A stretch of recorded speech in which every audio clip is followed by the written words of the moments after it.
It was the night before Christmas. In a place white and cold, the cute little penguin was out for a stroll, skipping along filled with glee, filled with joy. In his flipper he cradled his favorite toy. Little did the penguin know that on this fateful day, a cold breeze, a gust of wind, would blow his favorite toy away. So he looked and he looked, his beak covered in frost. He looked up from his search and realized, oh no, I am lost.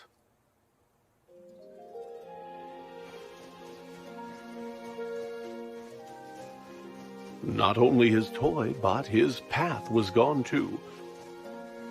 And our poor little penguin knew not what to do. So he began walking with no hope in sight.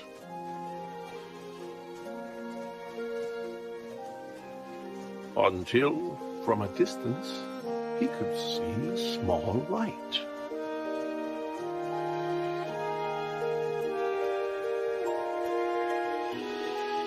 As he moved ever nearer, it was clear 'twas a home.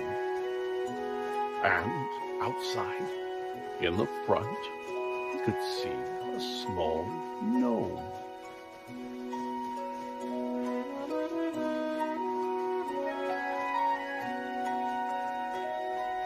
The gnome shoveled this way and that, and was squinting and muttering, "Fiddlesticks, they have gone missing." He dug in the snow as the penguin, quite shy, cleared his cold little throat and said, "Mister, might I ask your help? I don't know where I am. I am lost. I can't find my way through the snow and the frost." The gnome said, "I would like to help you.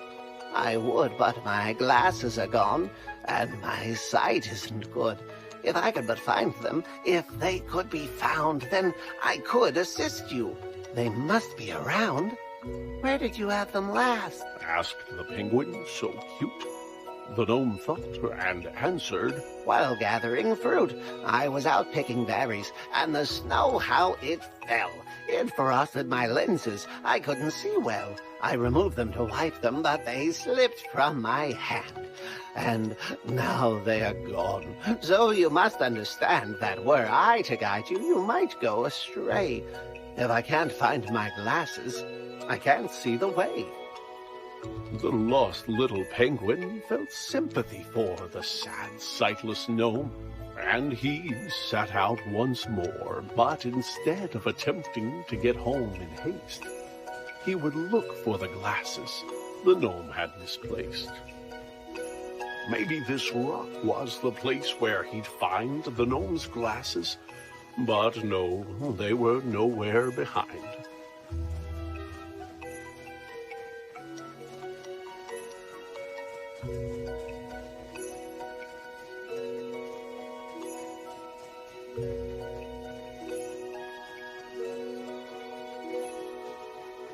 Could the glasses be here on the stump of this tree? They were not, it appeared. Oh, where could they be? The berry bush seemed like a wise place to search.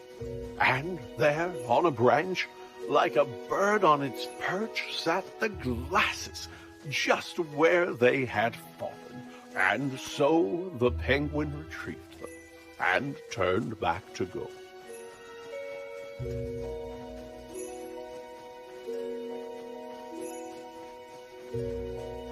He'd get back to the gnome and return him his sight. Then once again face his disheartening plight. Being lost wasn't fun, but the penguin was glad that he'd gotten to help and was happy he had.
Why, you found my glasses, the tiny gnome cried. I can't thank you enough. Will you join me inside? The penguin said, Thank you, but no, for I should try to find my way home through this cold, lonely wood. The gnome said, Oh, yes, you had mentioned before that you knew not the way to your very own door. Well, now that I see, I am happy to say, those candy canes there, they will show you the way.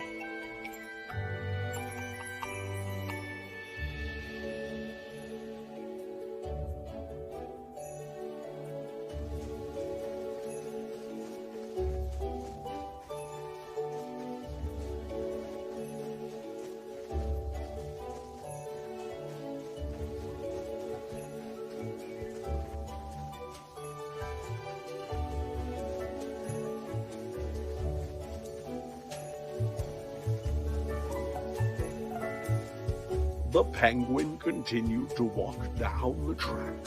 When he came to a crossroads, and taken aback, he tried to decide which direction to go. But without a clear answer, just stood in the snow. You look like a guy who's in need of a hand, Came a voice, and the penguin did not understand where the voice could have come from, for no one was there, save for 3 mounds of snow piled up in the air. Down here, said the voice. Turn those peepers down south. I may look like pebbles, but I'm really a mouth. On the ground lay some buttons, a carrot, some stone, which moved as it chattered in the snow on its own. You need some guidance, said the stones, and I reckon we can work something out if you give me a second and put those there bits that you see in their place. You get your directions, then I get my face.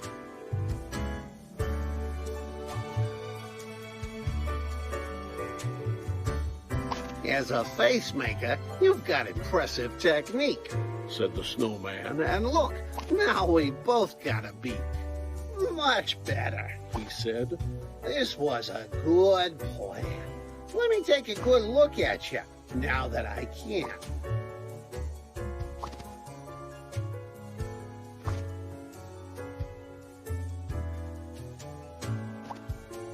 The snowman was proud of the features he wore. He thanked his new friend and said, Look, I am sure that you won't have no trouble if you go to the right, but make sure that you're out of the woods before night.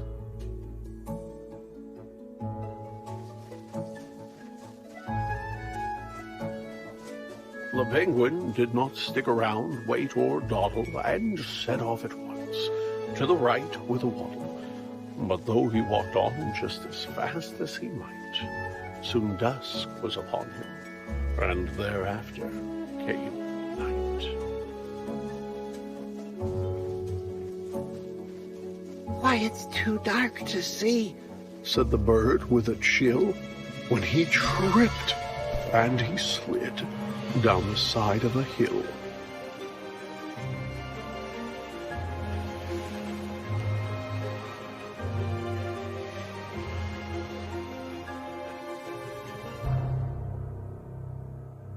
Deep in the woods, in the dark, all alone, frightened and tired and chilled to the bone, the poor little penguin, under stars bright and twinkling, was certain he heard, far away, a light tinkling.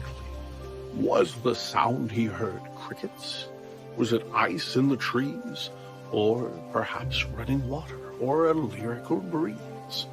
As he moved ever nearer, though it seemed far away, he felt sure it was bells, like you'd find on a sleigh. The penguin was moving past branches and bark, when a man turned around and stepped out of the dark. The man said, "My goodness, you're only a child. What brings a young penguin out here in the wild? It wasn't on purpose, Said the cold little bird. Perhaps, said the man, I could see you chauffeured to your home in my sleigh, for unless I am wrong, it's the next on my route, and the trip won't take long.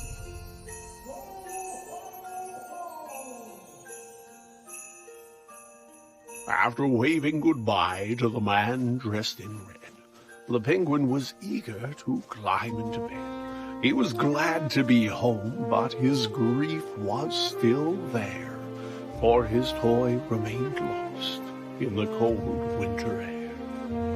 But his mama was waiting with a blanket and tea. There were songs in his heart and bright lights on the tree.